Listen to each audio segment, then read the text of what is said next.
Joining us is former South African great Jacques Kallis. Kallis, thank you so much for being here on the Times Network, firstly. Yeah, great, thank you. The Legends League cricket, tell me about your association with it and how is it playing competitive cricket yet again? Yeah, it's been good fun catching up with the boys again. It's been enjoyable so far.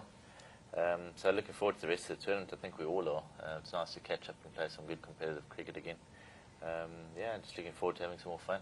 And Jacques, we're talking about a heavy cricketing season as well. South Africa is expected to come to India as well for a T20 series. It is going to be the perfect warm-up just before the T20 World Cup?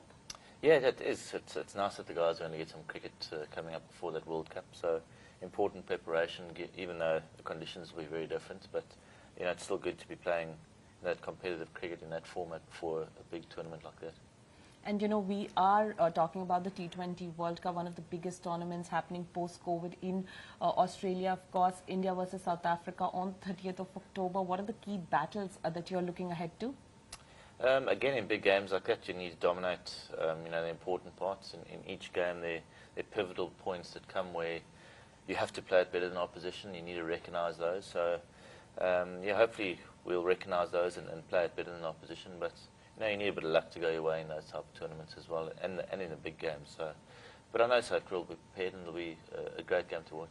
And head-to-head, if I talk about India versus South Africa, it is 4-1 in the T20 World Cup tournaments in India's favour. Do you think South Africa possibly can change it this time around, this scorecard?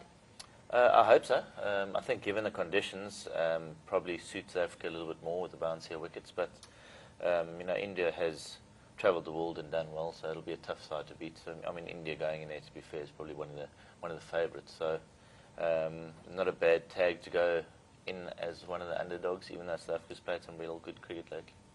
But their performance in the T20 format of late hasn't been the best or up to the mark, if we can say, if we talk about the Asia Cup, some of the top cricketers, you know, not performing up to the standards that the people expect them to. Virat Kohli, a case in point. So if I talk about the Indian batting lineup, what do you make of it? We have Rohit Sharma, KL Rahul, Virat Kohli at the top. Yeah, you don't want to peak too early before a tournament, so it's no use playing good cricket, you know, leading up, and you don't play good cricket in the T20. So I'm sure it was finding out combinations and all that, but now the guys will know their roles with the sides being picked. Yeah, so I can expect, you know, the Indian side to be back to where it belongs. And Jacques, your perspective on Virat Kohli, the player that he has been, and the sort of criticism that he's faced in the last few months for the rough patch that he's gone through. Obviously scored now against Afghanistan, but there's a lot that has been said about Virat Kohli. He's also come out and said that if you mean it, then you say it to me, otherwise it doesn't matter to me. So that sometimes happens when you're playing that amount of cricket at the level that Virat Kohli plays. Yeah, look, you're always going to go through a little patch when you play as much cricket as what the international players do now. You know, he'll know how to deal with it and what's important to him. You know, I'm sure he isn't listening too much to what's being said about there, as he shouldn't be. He knows what he needs to do, and, you know, good players always come through, so it'll be no surprise to me if he has a good tournament.